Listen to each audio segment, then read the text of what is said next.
Good morning. Welcome to RegenWeek 2024, Day 2. My name is Camara Casson, and I'm honored to be the host today. I get to talk to some amazing people about regeneration. And today I'm here with Mario Torero of Artivism in Aslan. Sí. He has come here all the way from San Diego, from the Chicano tribe. Now, I would love for you to tell us a bit about your project and what you're excited about today. Thank you.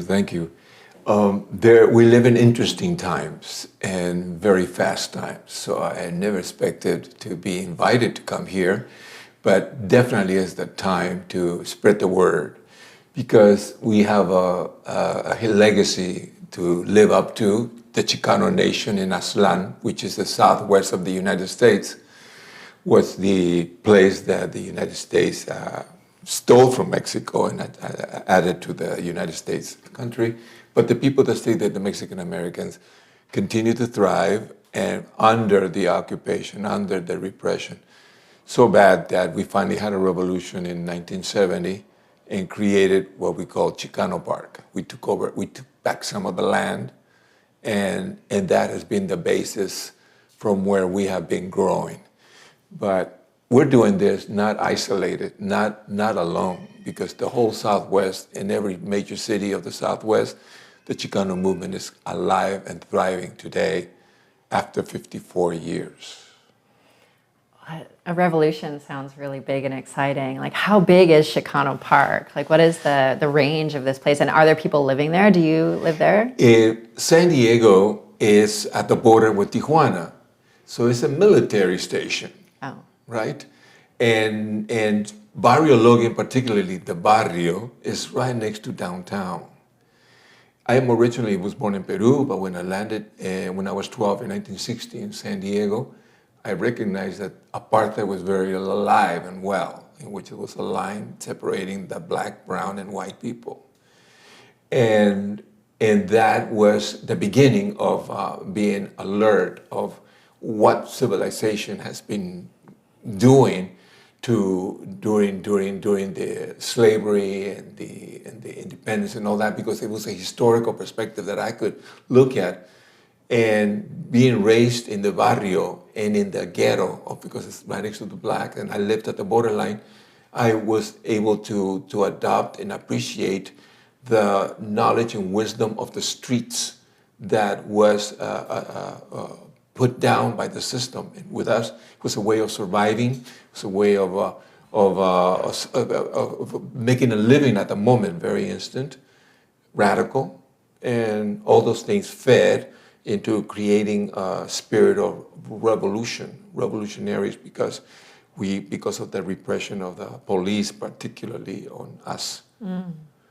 So in 1970, finally in the barrio, we heard that they were going to put a police station in the middle of the barrio after they had placed there the freeway and a bridge to destroy our downtown area, which was thriving in the late 60s. And so we came together to protest, but that immediately was the way that we could cross the line and took some of the land back by absorbing that area that was ruled by Caltrans, by the freeways where they were going to put the police station in. It's roughly around maybe 4 acres, a few blocks only. But after 54 years, our effect in San Diego has gone beyond the neighborhoods. San Diego is very proud of Chicano Park now. Many visitors come, especially after 9/11 when the border was closed. And because when you visit San Diego, you visit Mexico, Tijuana. But that's not the case still. It's still 3 hours to cross the border, so many of us do not make that trek. But there's a change happening right now in which 3 hours is nothing compared to the fact that we are reuniting even the people on both sides of the border. And we're involved now in new projects. Everything's happening after the post-pandemic movement there of that liberation continues. And how old were you in 1970 during this revolution? And how did it impact your life and your career and what you're doing now? Well, I was 12 when I got to the United States in 1960. By 1970, I was 22 years old with a young family, my wife and kids. But my father was a very important artist, or at least very popular and a fine artist. He was my main teacher. In Lima, I was raised that way with all the bohemian artists of Lima in the 50s. And when I came to San Diego, I didn't know I was going to fully use my art talent to use it as a revolutionary tool. Before it was just a make a living tool, but now it became a tool for change.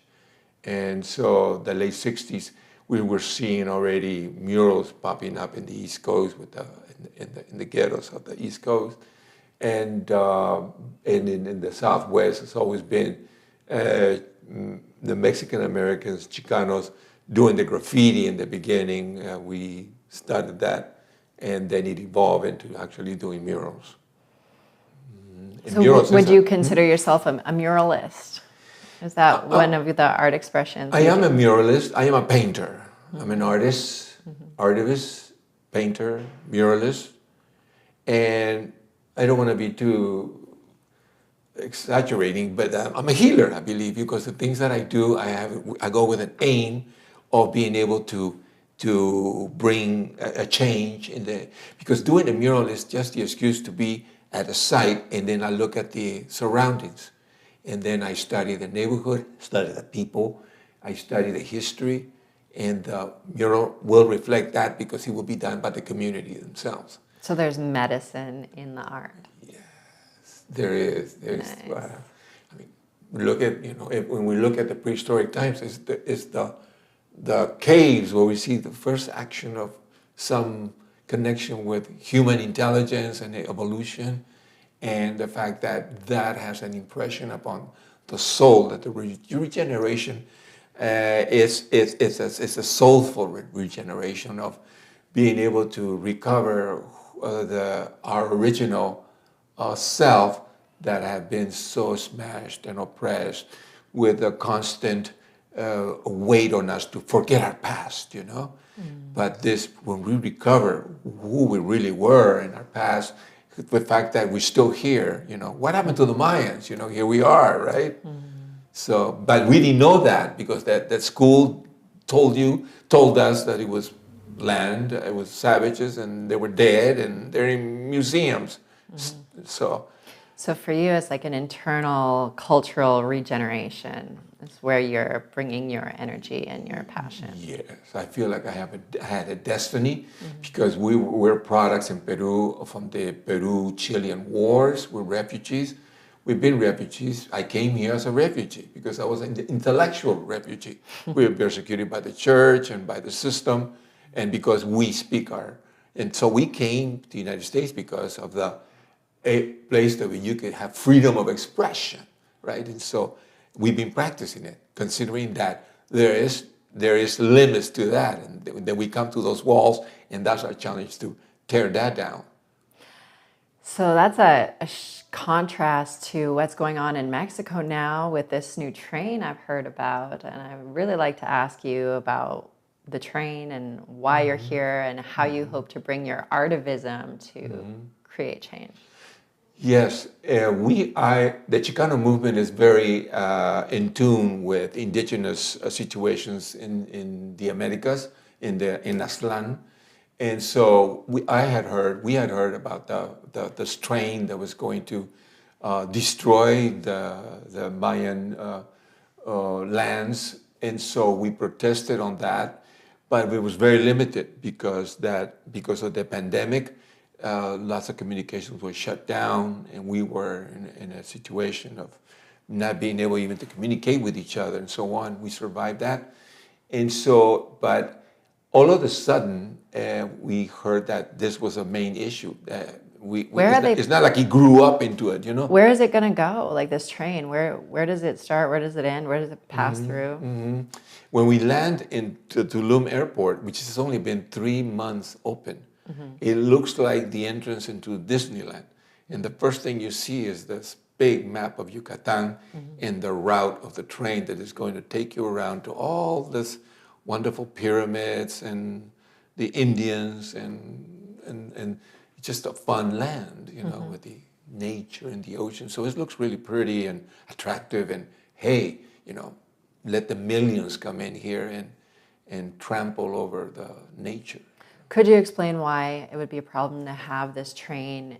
I mean, it sounds like an environmentally friendly thing to have a train, especially if it's electric compared to cars or other things. But why is this not a good idea? It is really bad because the Yucatan is one of those precious areas in the world where there is tremendous amounts of water being really pristine, clean, fresh water underneath the surface. Like there are no rivers on the surface, the rivers are under. And so the surface is very fragile. And in order to put this train, they had to put pins, metal, Piles. of concrete and metal to hold the train, the tracks and the weight. But it has failed because they had to shut it down recently because of the pylons are breaking, and so it's contaminating the water. And that is a sign of it planetarily that we have to take action, not wait for or let the climate just do its thing and we just survive, but we have to take action. We have to organize. We have to put the word out. So the Chicano movement tool of gathering people was the arts by doing the leaflets, the posters, the paintings, the murals, visuals with messages. And that is one way that we're going to try to use those tools here in the area by focusing and bringing the attention and waking up the people into that they can do something about something that is bad. First of all, they need to know that it's bad and why it's bad and what can be done, solutions and techniques and a process that is going to probably take another generation, but we're not waiting. It has to be done now. And me at my age now, after 54 years, and I thought that maybe I'm coming to just gonna relax and retire, but I'm so happy to see that I'm needed, that I can help, and I want to meet the others that, like me, that been spread out throughout Latin America, that are coming here, and we're going to share the local problems that we all have, because recently in San Diego we had a problem with the water. Because water unites us. It's a drought going on in the Southwest. Would you like some water right now? In a second. Thank you very much. I'll jump in it. But God, I can't wait. But recently, because of the climate changes, there we had floods that we had never seen before. And you might have heard of it, Southern California, San Diego. What? It was in the news for the floods. But when we look at it, the floods happened in the barrios because we didn't have any rain. The city doesn't give us the services that we should get. So the creeks and the pipes and the sewers were clogged of dirt for so many decades that it stopped and the water just Flooded. run over the people. And this is a very bad situation because most of the people are barely making it on their sustain and on their own living, and this brings upon them extra pain and suffering. So that again brought us together. We marched about the city to demand that not only to help the barrio systems, but also get money to pay back and to it's activating us. I remember reading something about the cenotes being very sacred to the Mayan people, like portals to the underworld. Yeah. We've only got a couple minutes left, but I was wondering if you could speak on that and also mention what the heart of regeneration is to you when you think about the word regeneration, what it means. Yes, it's reconnecting is reconnecting a history that we have so that we can understand nature. And because we came from nature, we did not come from anywhere else. We're indigenous from this land. So we are, the Mayan DNAs are waking up and understanding, and we're remembering in a natural way. And we are starting to speak to nature. Nature's talking to us.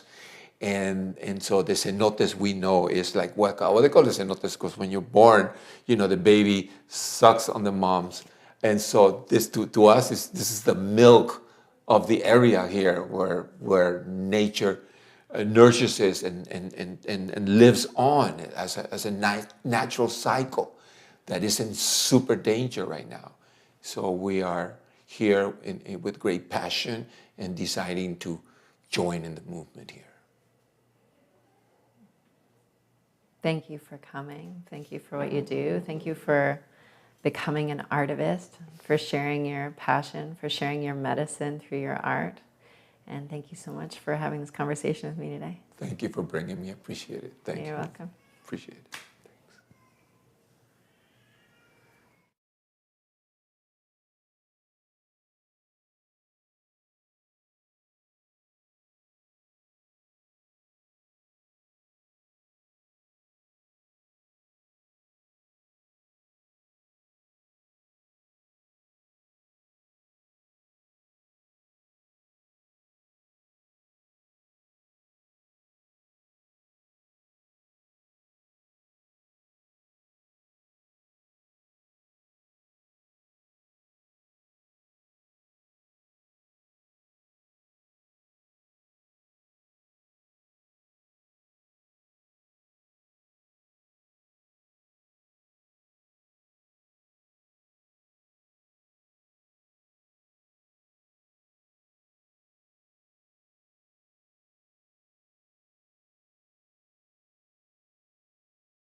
Welcome back from the break. I'm Camara Casson. Welcome again to RegenWeek 2024 in Tulum, Mexico. And today I'm here with Omar Terrones, and he is from Senka Environmental Technologies. Did I tell you that I am actually an environmental science technologist? Yeah, we were talking just in the morning, and I think this is the ideal place for make strong and long-lasting connections for what is needed for the planet. I'm really thankful for being invited here. I'm really honored that you're here today too, and I'm excited about your regeneration projects.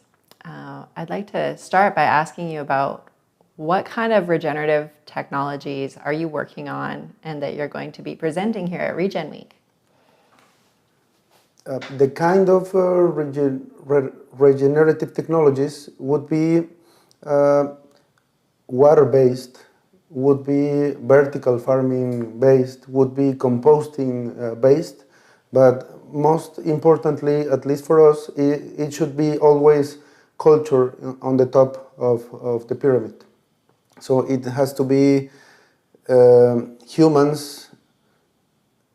We have to learn how to dialogue with nature, because we are only a single part of nature.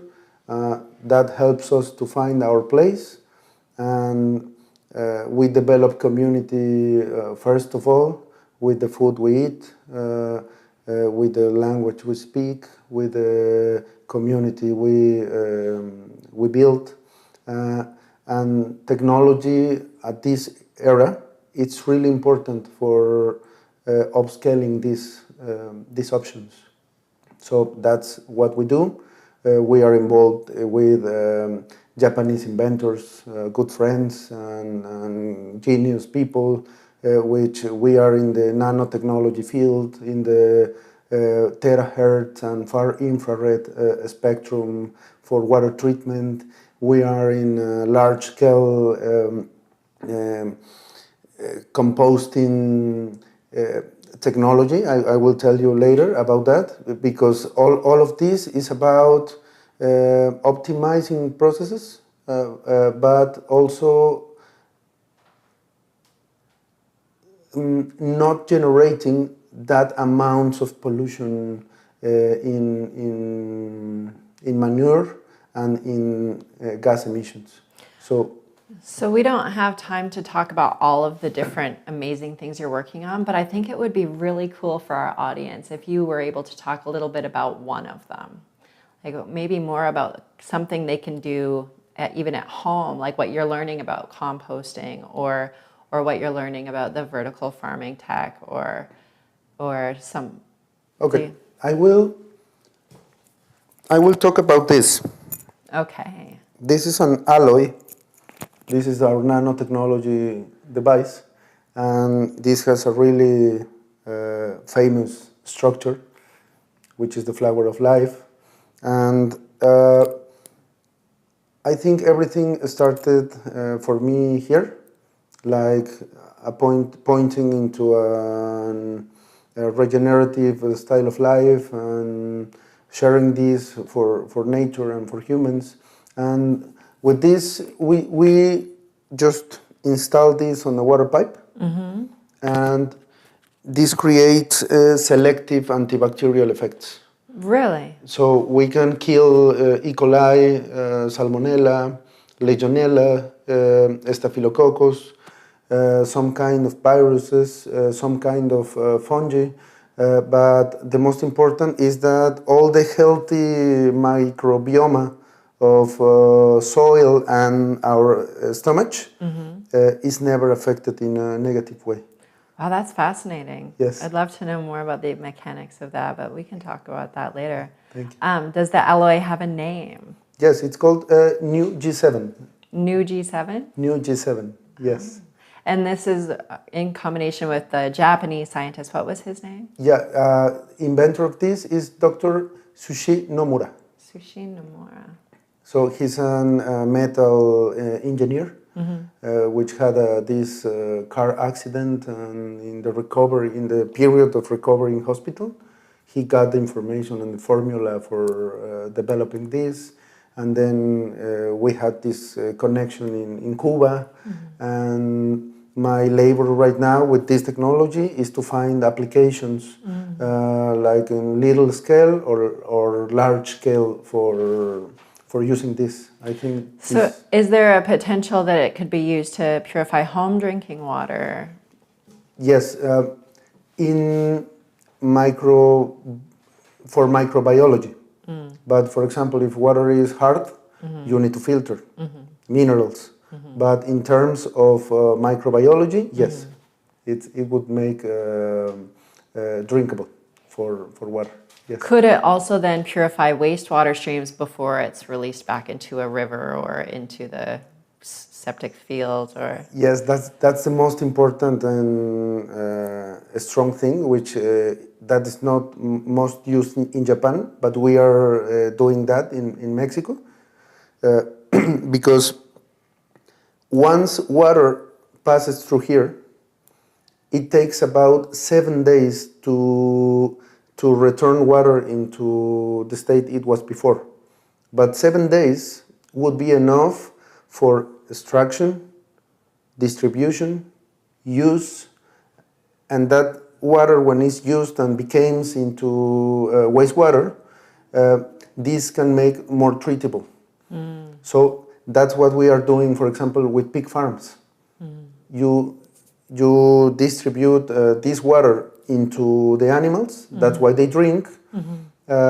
That's how we eliminate bad odors of the farm because of this microbiology function. And the wastewater generated goes to huge biodigesters and then lagoons and etc., etc., etc.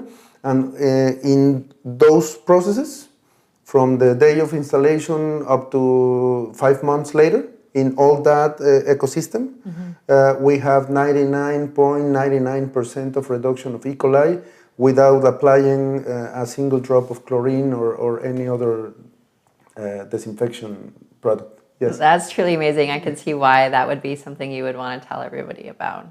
Yes, thank you. So could you explain a little bit about why this is so important to regeneration and to the culture and to the people in that? Yes. I have the gift to be a part of an indigenous people, which we have the important knowledge, which always is about water, is about soil, is about taking care of us.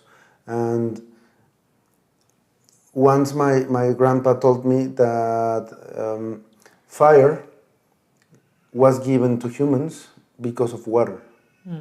Water gave life to fire. And that's what we see when it's about to rain. Oh, in the rain. So when water have this strong force, they collide and they produce the light that was given to men. So the men started to take care of that light and then learn how to use it and produce it. But that was given by nature. This is something similar. Electricity is produced only by water passing through this. So I think any technology, environmental technology, in every part of the world, it was created because some people looked at any nature process. Biomimicry.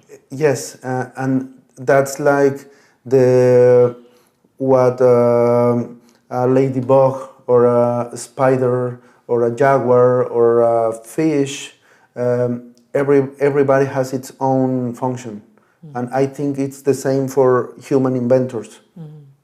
So what we need to build with this kind of events is to build the ecosystem for this can be attached and work together. And I think that's the challenge of this era, because everything is like myself. Even this spirituality, which is famous on these times, but it's all in most cases is self-centered. So that's And not I think that does not happen in nature. right.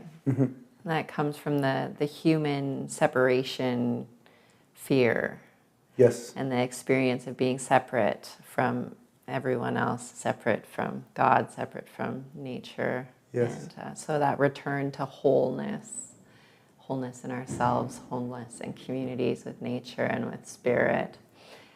I think the regeneration of the spirit. Yes. Yeah. I think that would be the answer. Yes. Are you facing any specific problems or challenges in your work right now? Yes, of course. It's also cultural.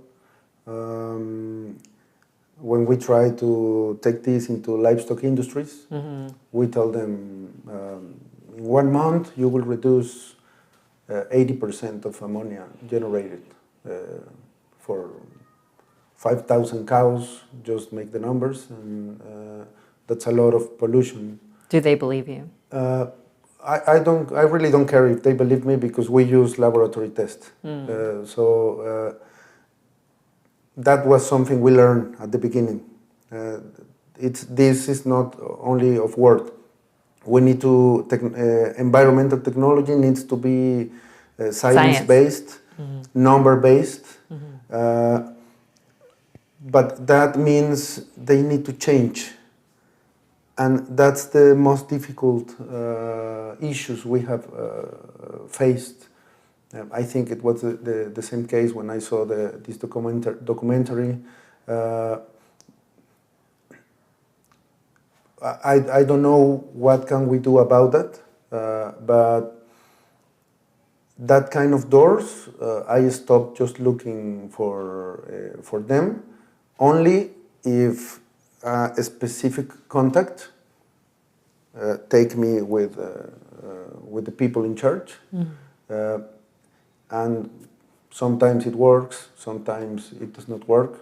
But generally, and this is like human industry, when you go into a place like this with this amount of pollution, there is a lot of money involved in pollution, in not working pollution.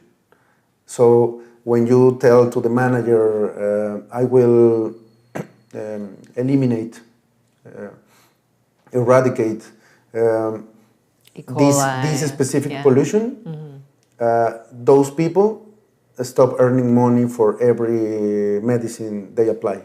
So it's a conflict of interest. Right, because then you're up against the agrochemical pharmaceutical complex. Yes. Yeah. Well, power to the people. Let's make this happen. Yes, thank you. So we have a couple more minutes left, and I'm curious. You mentioned that there's a volcano erupting in your hometown. Yes. And what's that like for you? And what is there danger like for your health, for your family's health, for your surrounding farms? Like, are you concerned? I think we are fine. We Mexicans, I think we laugh of everything, and we have this huge plume of when I was sweeping. It was like 10 kilograms of ashes. Is there something you can do with that volcanic ash in your process? Yeah, I love to add to the compost, so it's a lot of minerals. Yeah, it's really good for soil. And there is this ancient view, which is a blessing for us to have this ash, because it nurtures the soil. The problem is in the cities that there is no soil anymore, and water has no way to infiltrate, so that becomes a problem. So a gift from nature becomes a problem man-made.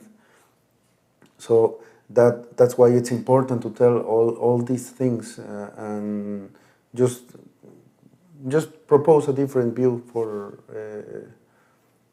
the approach of this kind of natural events. Yes, but we are fine. We are happy with the ashes, and it looks like amazing, and we are not afraid of volcano. It's a guardian. It's one of the most important guardians in Mexico. Yes. That's a really neat perspective. I don't live by a volcano, so I haven't had that experience. So my last question is there anything that you need to support your company and yourself in your process that our viewers or us at RegenWeek can help you with? I think I would answer that wider after my presentation, because I love to receive questions, and that makes me have like a bigger panorama of what we are doing. Because maybe I have the idea, okay, I'm going in a good way or something like that, but these kind of events, when there's people who is already doing things, similar things, that's the perspective I think we need for have a most accurate answer for that. But I'm in the best position to cooperate, and thank you.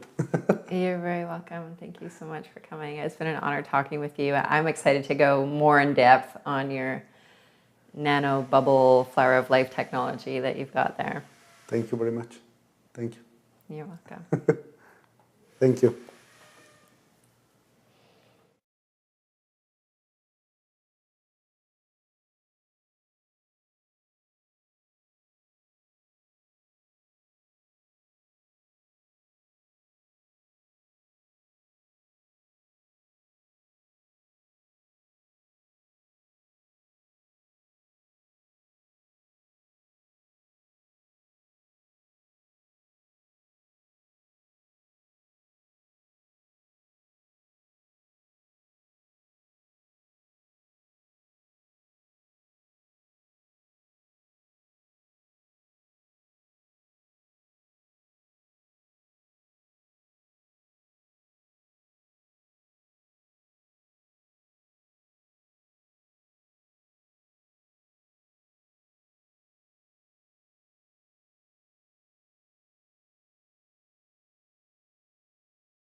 Welcome back from our break.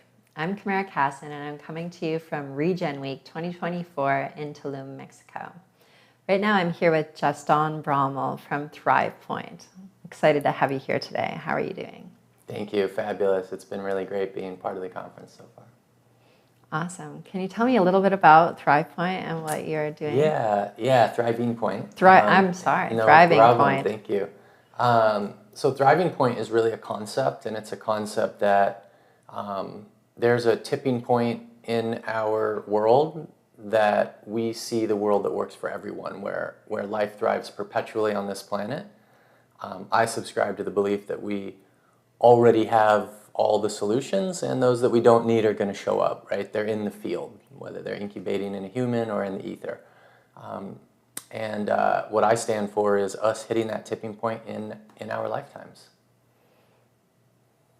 Beautiful. So how do you anticipate that can happen, and how does it relate to regeneration? Yeah, thank you. So... Hold on, I'm going to move this plant just a touch so it's not on your head. Great. And little magic love over here. Thank you. You're welcome. So I'm going to start with the regeneration piece and then come back to how it happens, because that's such a bigger piece.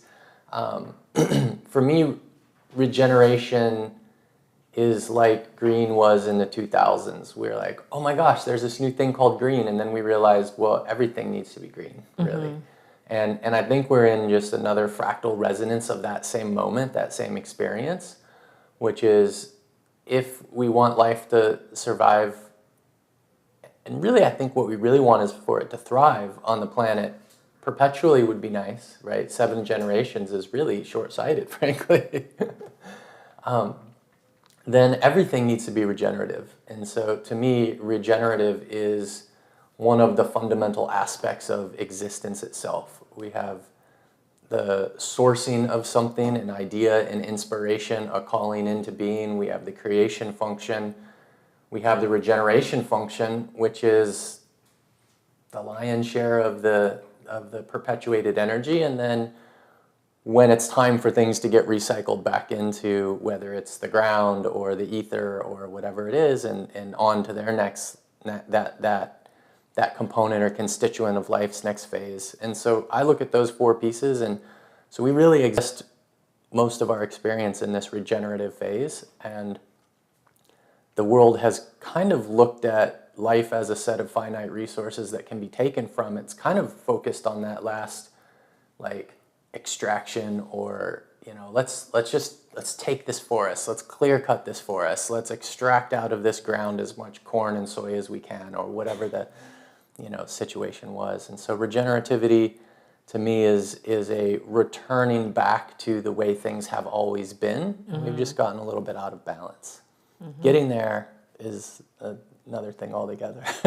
Yeah, and it's I think part of like thermodynamics, like how something can't be created or destroyed, it just changes form. Like every system has an input and an output.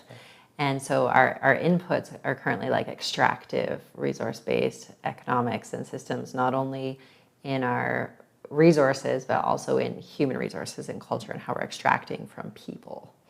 And so creating those regenerative outputs instead of polluting is, I think, really what's going to take us to that level of thriving. Yeah. And I'd like to pose to everyone out there on the planet, if you were good at killing things, like, let's see how good we can be at keeping things alive, right? If we were good at extraction, we were able to hoard power, money, energy, resources, great. Like, let's try something new. There's a new game in town, let's up level from, little league to the big leagues. Mm-hmm. My theory on how we get there has a lot to do with the collective agreement field, as I think about it. Like, who gets to decide what happens on the planet and where things go? And that's nuanced.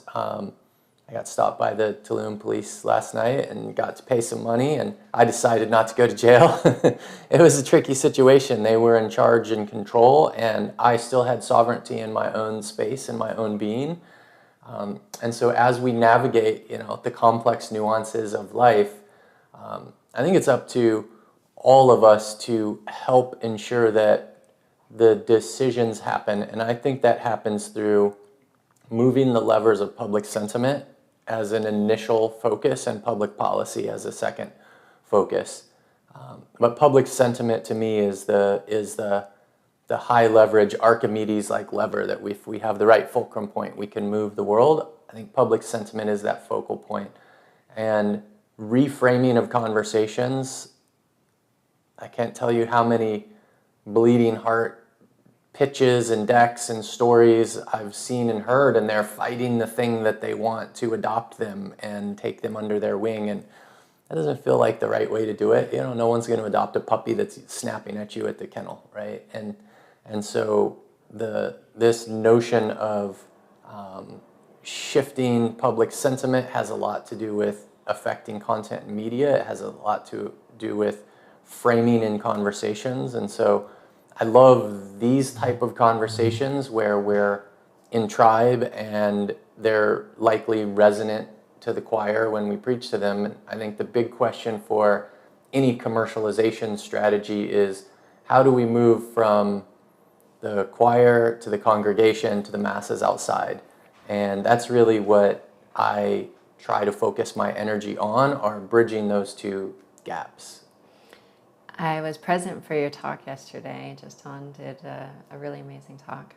And one of the things you mentioned was a quote about how there are no others, that it's all one, coming from a very unified perspective, a whole-on perspective. And I'm curious how that impacts the way you communicate with people in helping them to see the bigger picture. When you're, like you were saying, you don't want to adopt a puppy that's snapping at you.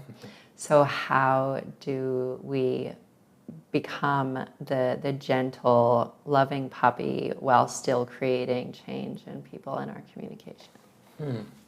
It's really interesting you asked that question, because I think about it a lot. I think I grew up in the Midwest and in a generation where we would F stuff up if we had to, and we would frankly step into the world in that way. It was, I think I was like born in the 70s, and it was the tail end of like this whole other era. And so even just for me personally, showing up with love, kindness, generosity, the ability to own my energy, to be able to hold space for people to feel safe, to step into things, is an art. I've learned it through through sitting in lots of circles ultimately, and being in lots of workshops and lots of groups. And sometimes it feels like just being rough and bulldozing your way in. And sometimes that's the right way to meet people, and sometimes it's the exact wrong way to meet people. I'm learning. The human landscape, I think, is one of the most complex and challenging ones.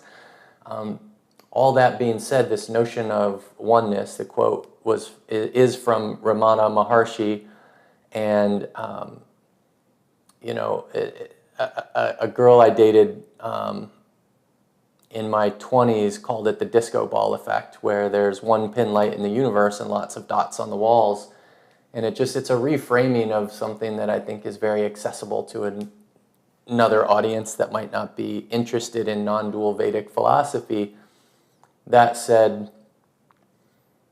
approaching the world as if it was you and you were its caretaker, or approaching the other as if it was you. Like if I approach you like your mother, like your father, your brother, your sister, your lover, your friend, the person that wants to show up and be supported by you, I feel like I'll be in a better way. So perhaps just curiosity and developing empathy is the best path forward. That reminds me of a quote from a short story I read called The Greatest Salesman in the World. And as part of the first scroll, it says, "I will greet each day with love in my heart. And I will greet each person with love in my eyes and with a smile on my face." And so that they feel met and safe, Yeah.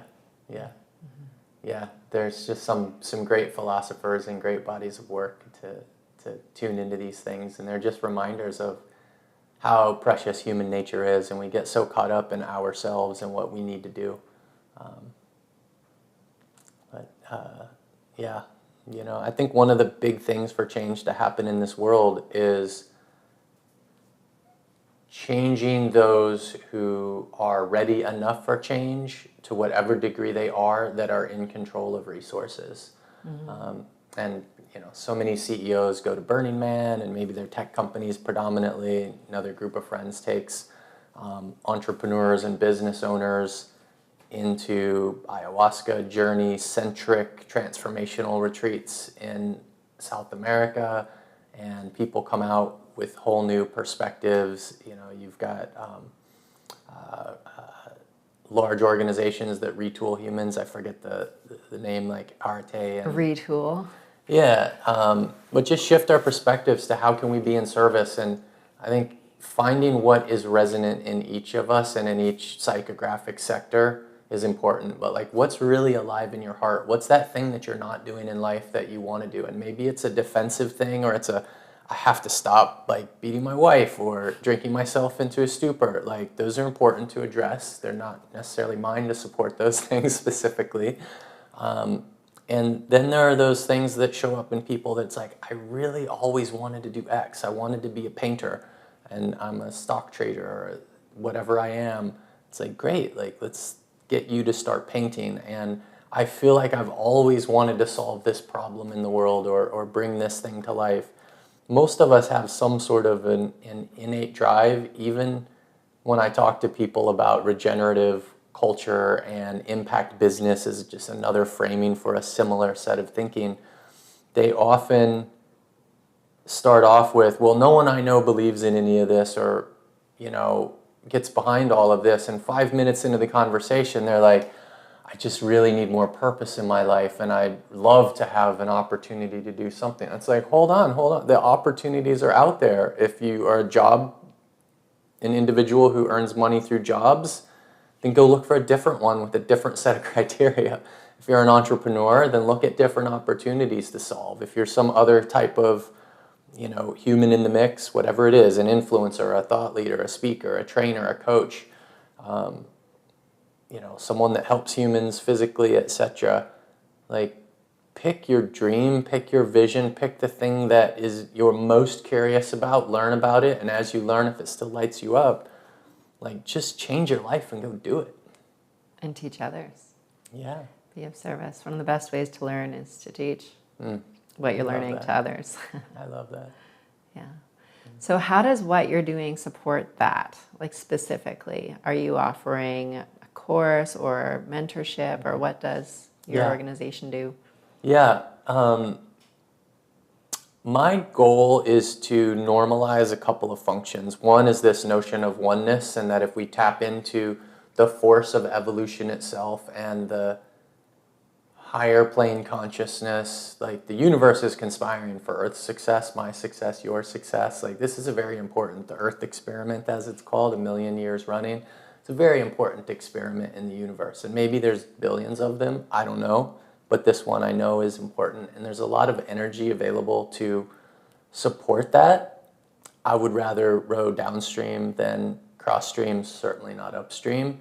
And the tides are changing. The river's finding a new course right now. And so, moving downstream, to me, feels incredibly important.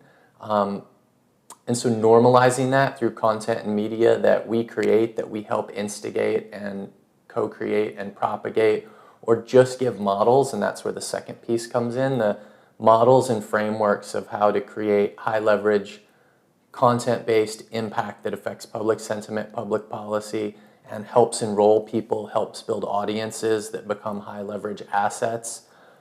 And so ultimately, the notion that the world has already changed and we're just living in an old story, well, it's like, great, let's raise our hands and count. Yeah, who's living in a new story? Yeah, who's living in the new story, who's curious about the new story, who has an aspect of the new story that they're embodying in their lives.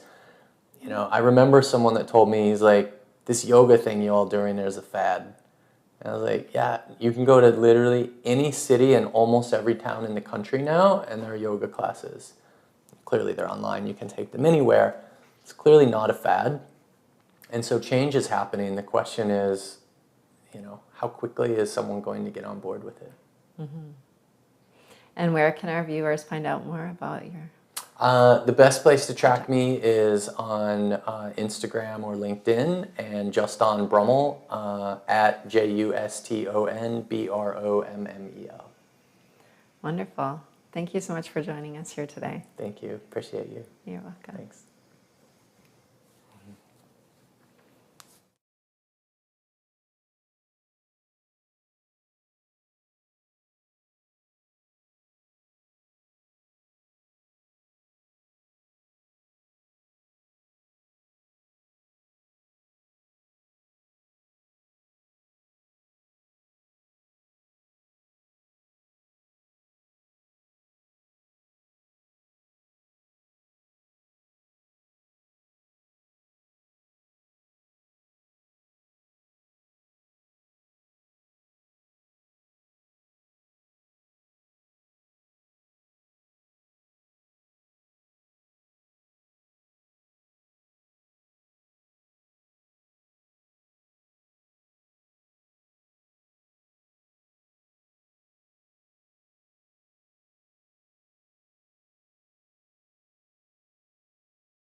Hi, welcome back from the break. I'm Camara Casson. I'm here at RegenWeek in Tulum, Mexico. And right now I have the honor of sitting with Adam Apollo from CoreNexus.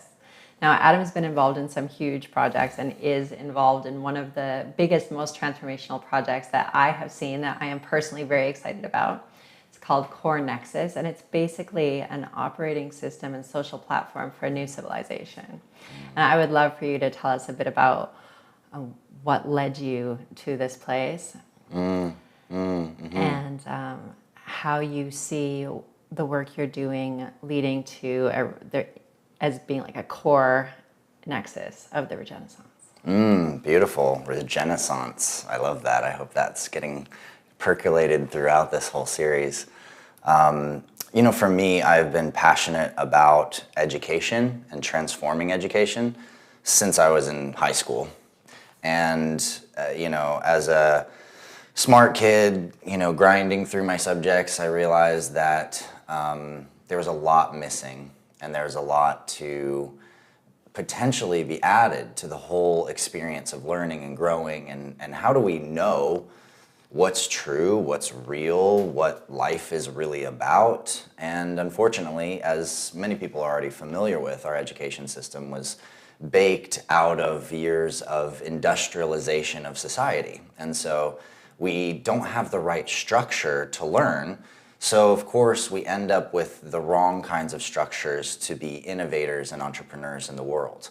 We've been essentially funneled down a line of being great workers. So that really started my journey a very long time ago. And then, I spent a lot of the last 15 years designing and developing prototypes and working on systems, mostly with my core collaborator and co-chairman of my company, Harlan Wood, and building things to see if we could template new kinds of structures towards what would be in better service to humanity and all life. And a big part of that for me was building education systems. I built the Resonance Academy for Unified Physics with Nassim Haramein. Some of you out there might know that name. The Guardian Alliance I created for a whole fleet of Jedi teachers and students. Martial arts, metaphysics, body-mind studies, Visionary Arts Academy, and other projects like that along the way towards creating this more integrative social operating system that can gamify regenerative impact and get people to actually take actions in the real world to make change. Well, they say we learn best through play. And gaming and gamers are one of the biggest demographics in the world. There are more than 3 billion people that play games on our planet. And so when we can tap into the gamers, we can make rapid change and rapid education. Absolutely. A lot of people don't even realize that the market for gaming is bigger than the entirety of all the movies that are sold in the world, the entire movie market, and all of the music market combined. So yeah, gaming is big. So how can this, other than gaming and education, what other things does your platform do?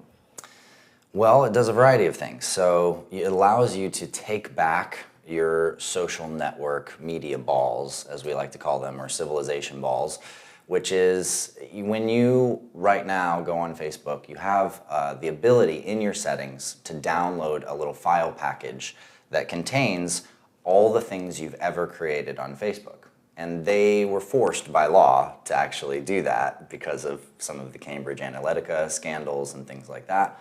And Twitter has to do it also, Instagram, doesn't matter, all the bigger platforms have to do that. But when you download that package and you open it up, it's completely worthless. All the images are separated from the comments, are separated from the other things, and so it's extremely difficult to do anything meaningful with it. But we figured out a way to put it back together again. That's so wonderful. When you put it back together again, you actually have the whole fully rich posts that you originally had. And our goal there is simply to give people the power over that content back and give them an interface to work with that content. Then they can take it, they can monetize it if they want to. I can think of a whole series of videos that I did 5 to 10 years ago that would be really interesting to weave into a course product for me today, or to take, a little riff that I created back in the day and turn it into a full song today. And it's about reclaiming some of what I've lost, also so that I don't feel so stuck and beholden in this massive centralized system, which frankly, if it was ever taken down or went down, I would lose everything. It's not like the data is well distributed around the world. It's in giant server centers, which, one of those goes down, and that's a lot of people's lives. We saw examples of that in the Russia-Ukraine war. What they did was take out the data centers. Yeah. So would that mean that your platform then focuses on a peer-to-peer technology so that there's nothing held in a centralized space? Yes, correct. And to some extent, we back the data that's held peer-to-peer with cloud infrastructure, but even that infrastructure, which we work with Holochain, so Holo is the cloud infrastructure that backs it up, and Holo is just someone having a little box on their desk that's actually acting as a server to help support the peer-to-peer network. And they're getting paid for that. They're getting compensated for that. But every user within the system has their own decentralized identity, they own and control. Every user in the system has all total ownership over their data, everything that they have and everything they create, total ownership over their network, meaning all their connections belong to them first, not to the apps, not to us, not to anyone. So at that point, no one's ever going to be able to throttle you again. Right now, you're inside of a system where at a whim, any group can say, well, we believe this person is sharing bad information because we are getting paid by pharmaceutical companies or whatever it happens to be, and they can decide to actually cut your ability to reach people. Now, think about that. That's like having, someone watching and listening to every conversation you have and deciding whether or not you are worthy of being heard by others. It's directly opposing free speech and the core of really what it means to engage in our humanity and have the dialogues and conversations that we need to have to actually know what we're really dealing with.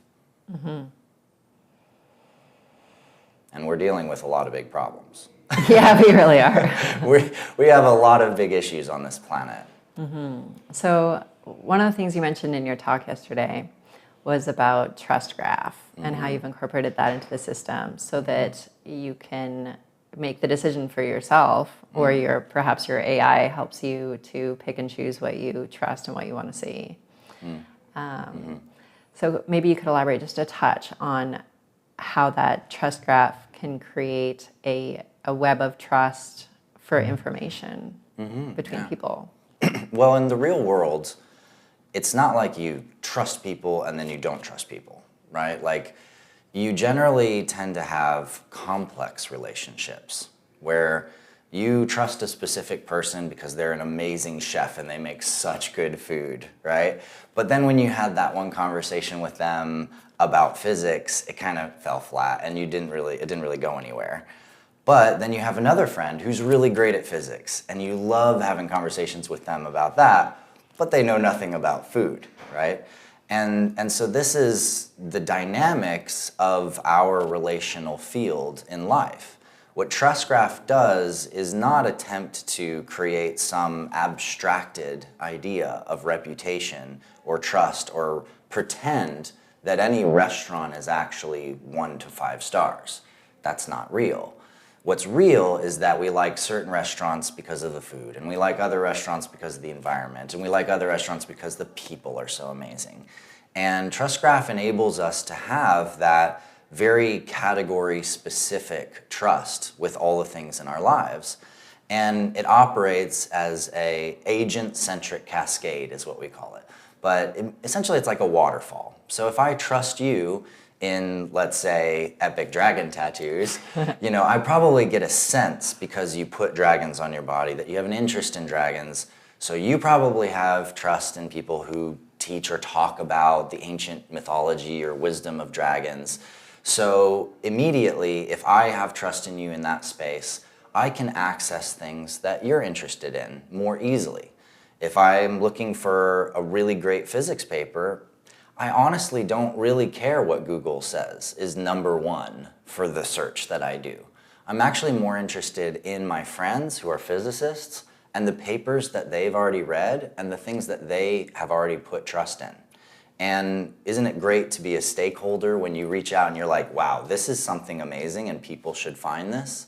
And if you are someone that is trusted in many ways by a big community, then suddenly you become an access point for a lot more people to find, discover, and relate to that concept or that idea that you're getting in touch with. Like a hub of knowledge where they can search. Yeah, and we don't pretend that it's going to fix all the problems of echo chambers. We know that people can get very wrapped up in their own circles of trust, and that's very true. But in real life, you can't turn off that trust graph. In real life, we get swept into all the people around us and the sort of peer movements and pressures, and we forget that that's not the whole picture.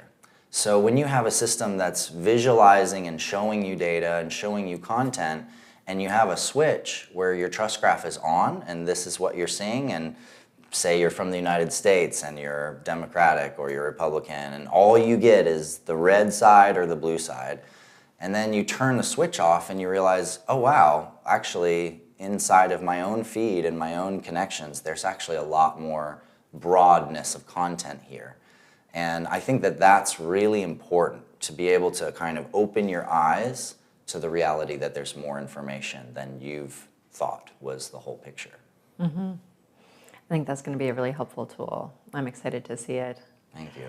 And when it comes to impact, you and I believe, can agree that the extractive resource economic system and the monetary system that we currently have is one of the core drivers of the meta crisis. So how does your impact system and your NFT system address this and bring a more circular aspect to an operating system for humanity? Thank you. Yeah.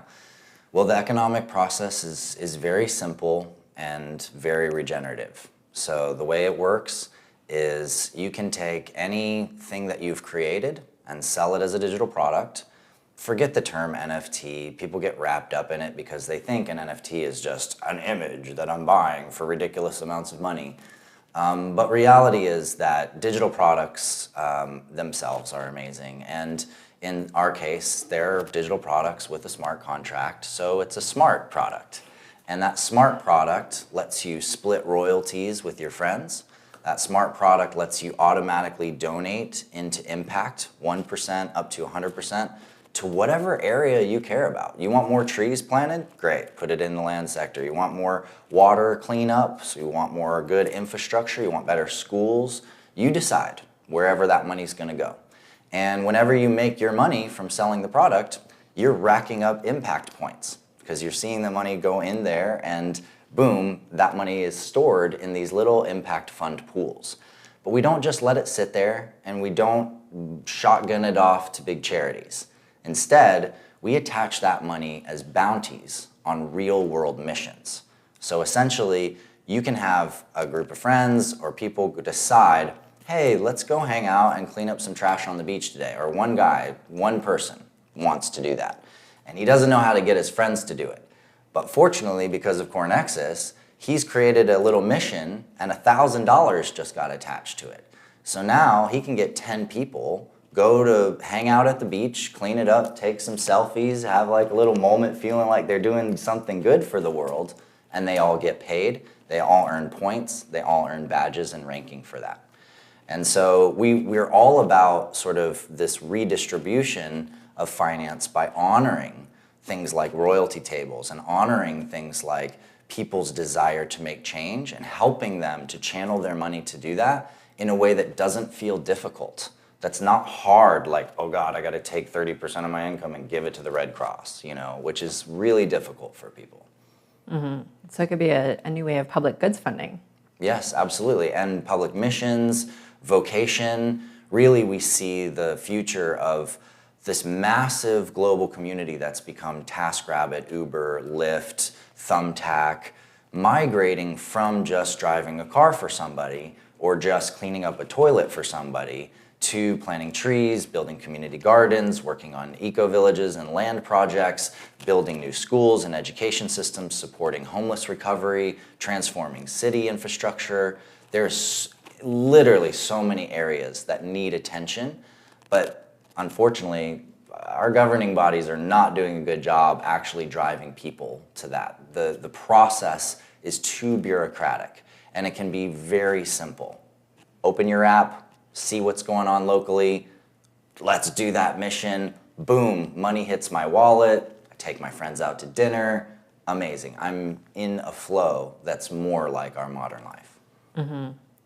Crowdsourcing knowledge, crowdsourcing doing, taking action, and using meritocracy. So one of the questions I'd like to ask you as we finish up here is, how can we help you, and how can our viewers help you? What do you need right now so that we can all be supporters of Core Nexus? Thank you. And also, something I wanted to talk to you about further is the potential for crowdfunding, the needed capital for this raise.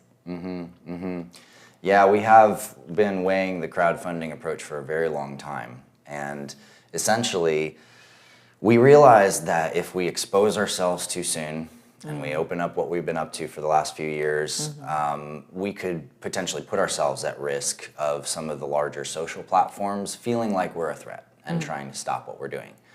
But we are closer now, and at the moment we're in a raise, raising $3.6 million on this round.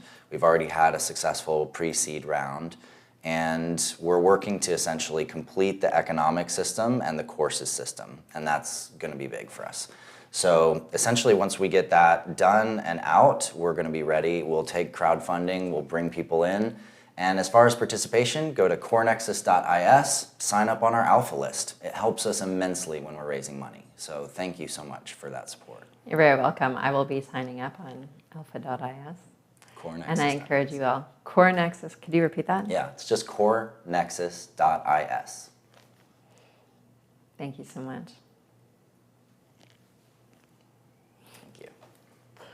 I think we could have talked for like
Welcome back from the break.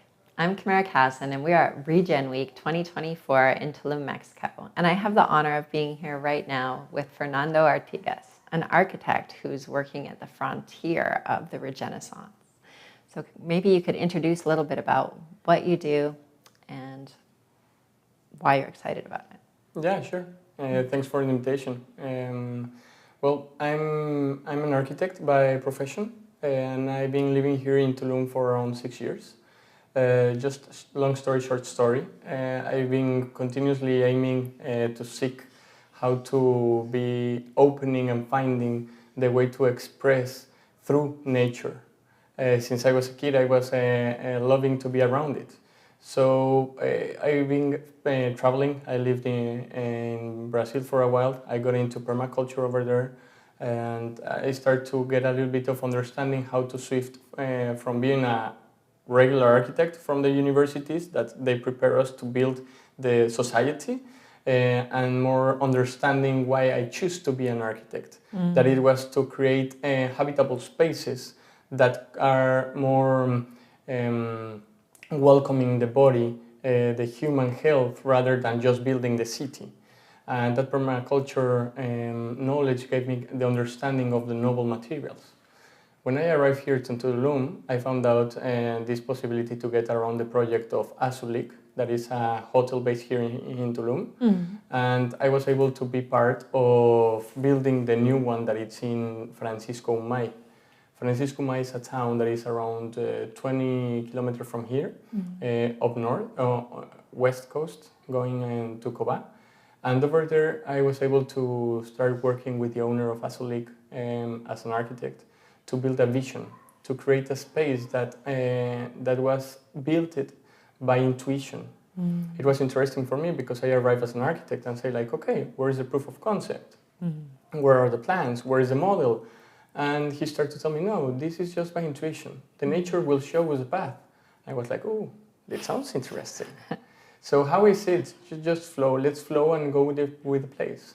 And over there 6 years ago is where I say that I awake my type of understanding how it's to design and co-create with nature. So it's kind of a project that it's, the brand itself has 3 roots, that it goes with ancestry, with art and nature. When you think about those 3, all of them are led by the creativeness, right? So in art, you go through creativity. You're flowing with creativity. It's not your personal decision. You flow with it. Nature goes with the flow as well.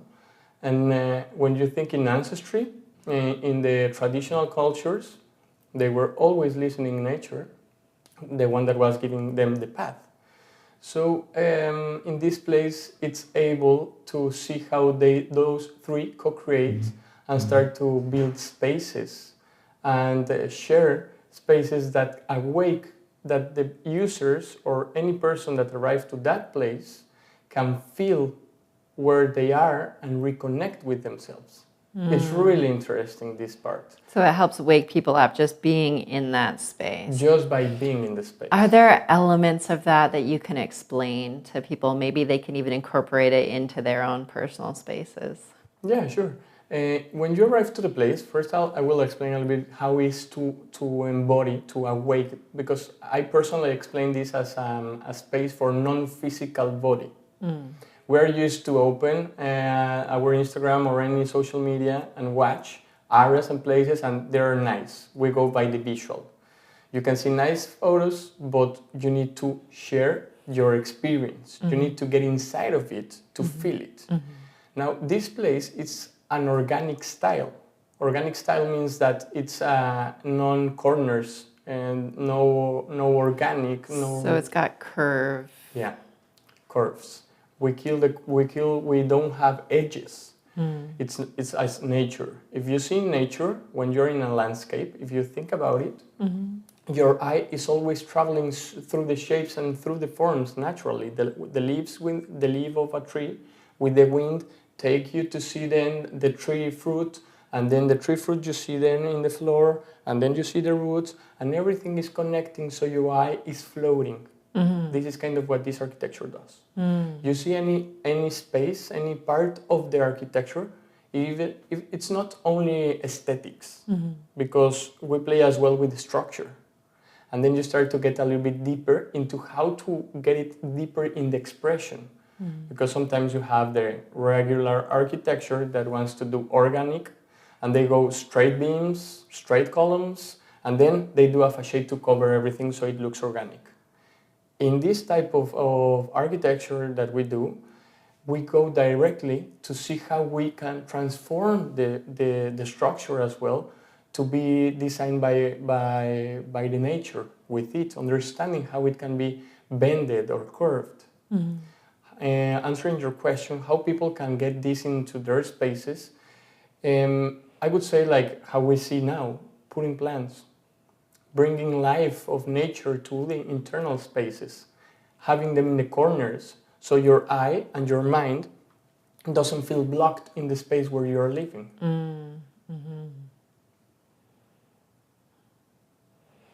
Reminds me of some feng shui too, Yes. the Japanese art. So are you still working on that hotel project now, or are you looking at expanding into doing other projects as well? I'm working now on this brand as well, and I'm open to see possibilities. But the brand is expanding. It's not only here in Tulum. Actually, got really strong. It's interesting the path of this brand, because it started here in Tulum, and through the museum that I suggest you guys visit. It's really marvelous space, and it's you get goosebumps by entering. You can see photos and videos, but you don't feel it till you're there. Okay. And then you will understand what I'm talking about, the non-physical body. Okay. I have to go to this place. Definitely. I can invite you, totally. Thank you. And these places give this possibility. So customers, it's a museum. So people start to travel and to see this, and they start to make a little bit more noise about the possibilities, and this creates the Roth Architecture firm, that is kind of the firm that is designing all these places, and we start to get internationally projects in Middle East, in Africa, here in South America, and it's kind of expanding the vision of the company. Personally, I do enjoy that. I understand that this is a need of the world rather than just a brand, that they're aiming to have these type of projects that help to express. I see this like a sparkle of understanding that there are possibilities to live and express in a different way. If we go a little bit back in our story as humans, the Industrial Revolution create kind of a new path to follow, that it was for building fast. So materials and industry start to create parameters to build buildings quickly, to go fast. So we lost in that direction and stopped doing the expression of how we want to live inside those spaces. Not by the functionality and the speedness to recreate the city. Then I think now is the moment that we as humans are watching this and saying, hold on, how I want to live in those spaces. What do I want it to feel like? How do I want it to influence my atmosphere, my day? Exactly. We're not just a place to sleep and hold stuff. Exactly, or work in. Right. You know, so like we're changing. We've been swifting already a long ago, and we're not nomadic anymore. And we're too much into internal spaces. But those spaces are blocking and watching our brain to become a square. You know, and there are possibilities that are being blocked.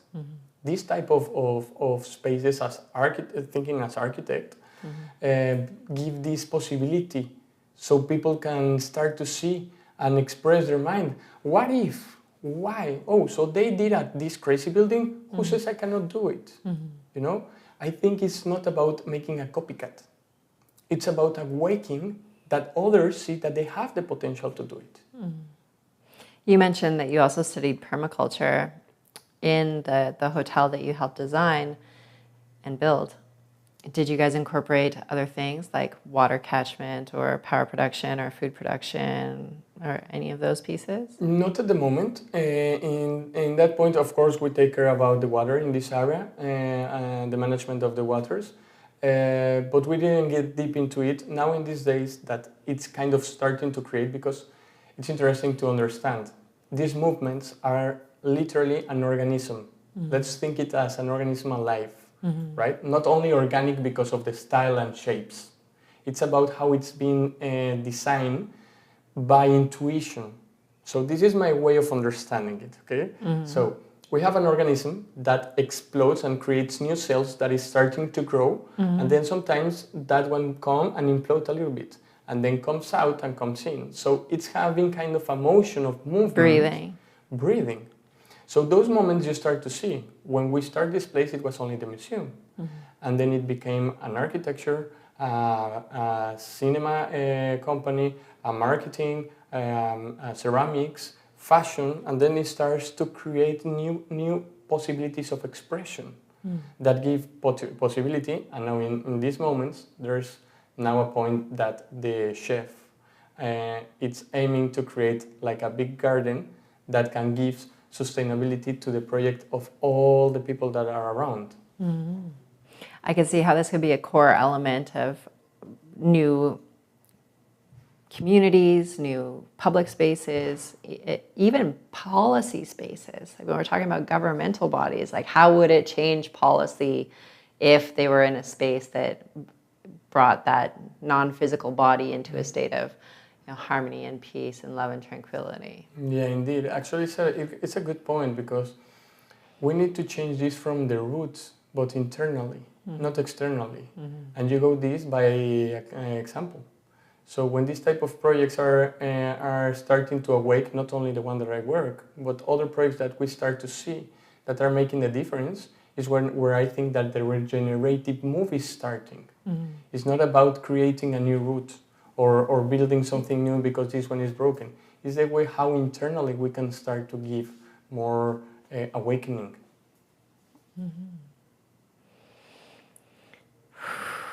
I was just sitting with it and feeling it and wondering what it's going to be like to walk into that space. And I'm curious, what are some of the other presenters and presentations that are happening this week that you're excited about here? That's a good question. Thanks for asking. I'm really interested about understanding. I'm deep into the innovation and watching where this is going and where are the intentions rather than the companies or the capitalism going. And I see the chat that Omar, sorry, I don't remember his last name. Terrones. I think that is one of the most interesting for me to see because of the knowledge that this guy has on potential of taking care of the water. That it's kind of a big, massive problem that we're starting to see. It will come stronger. Another one, it's the real estate, because I think it's where we need to create the swift change in the mindset about how it's being watched and seen the development of a space. Because of course, it's being seen by the capitalism to create business. But what if we change the way of people are living in the spaces and then how they're being sold? Not by creating the point of doing money, but more about how the customers or people that buy it can come to live it.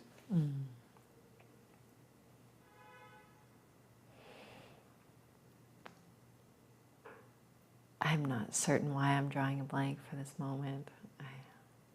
I got off track in my own mind, thinking about technology and about the future. And I think sometimes there's moments where we all feel overcome by the challenges that we're facing. When it comes to potential extreme weather and food shortages and pollution and forever chemicals and then trying to bring that gigantic corporate system that we have into alignment with recognizing the first principles and coming into alignment with nature and into alignment with that inner harmony and sometimes the scope and the breadth of it. I think can overwhelm anyone. So I think you nailed it when you said the principles. yeah. That is kind of the point, is to don't lose the principles. The inertia can take us strong, and inertia goes in both sides, right? It can go good or it can go bad, depending on how you're pushing it. So if you stick to the principles that you have about what we're envisioning to create, then that inertia will go in the flow. Well, thank you so much for joining us today. It was really wonderful to learn about you and your project, and thank you for sharing. Well, thank you for the space. It was really nice to be around and to talk to you. Thanks a lot. You're very welcome.